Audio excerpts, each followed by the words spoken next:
Vasaras sprintam 5. sanākšanas reize šosezonu norisinājās 11. septembrī Smiltenes puses Teperu katedromā.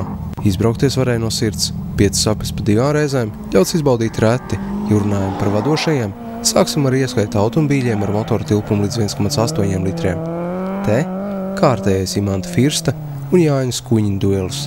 Zaudētājos šoreiz Skuiņš. Abos iebraucienos viņš maķinīt, bet piekāpās Firstam. Pussekunda aplī un ar dažādām riepām, es to visu norakstītu uz tā rēķina. Imanta jau tagad priekšlaiks pasludinām par čempionu? Jā, varam droši pasludināt un apsteigt jau ar čempionu titulu. Un man liekas, ka es esmu diezgan droši otrais. Tur īpaši jābūt kaut kādam fatālismam, lai nebūtu. Jā, ar uzvaru Smiltenē pie pirmās zelta medaļas mūžā vienu posmu pirms sezonas beigām ticis Firsts. Beidzot ir. Jau cik gadi pagājuši. Cīnāmies tā, bišķi labāk. Liekas, ka beidzot ir izdevies. Čempionu titulu gūt, man liekas, diezgan sarežģītā trasa. Bet šitā trasa man vienmēr ir padevusies un patikusi. Un īstenībā es pateiktu, ka vislabāk patīk šī trasa no visām. 3. teperī cīnoties ar modra žentiņu Andris Slišāns.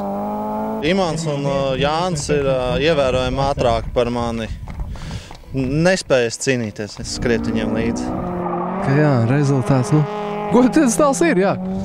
Jā, šogad gan tie godu piedestāli nav grūtāk nekā pagājušo gadu, bet reizēm sanāk. Ieskaitē ar motoru tilpumu virs 2,5 litriem arī viss skaidrs. Uz noslēdzošo posmu biķerniekos, kad čempions ieradīsies Andris Slava. Pats galvenais, ka šā gada plāns ir izpildīts un uz biķerniekiem bišķiņi jau ar vēsu prātu varēsim pieiet tam visam. Jo Tepers kļūdas nepiedod.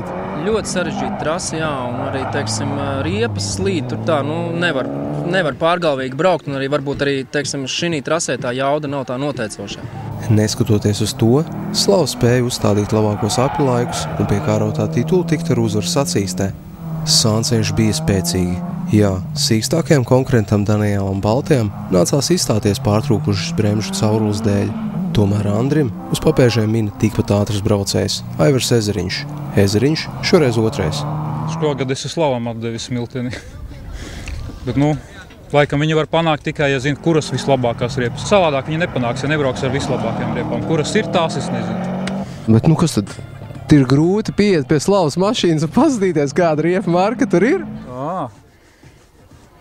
Taču jāapskatās. 3. Smiltenē agrāk rallija aprindās manītais Juris Iefkuta. Garāk progresēja, sen nav braukts, un šitas tāds iesildīšanās gads un pierašanas gads. Un tā. Te no rallija un sevišķi grāns braukšanas maz, kas palīdz. Te tieši otrādi, šeit ir jāmācās braukt uz asfaltu. Un tās grāns braukšanas stipri nepalīdz. Tieši otrādi varbūt pat maisa. Daudz, kas ir jāslēdz ārā. Ja. Starp citu, brīvajā klasē ar sliku riepām ieskaitē virs 2,5 litriem. Ezeriņš guva uzvaru. Klasē līdz 2,5 litriem te labākais Raimonds Lazdiņš.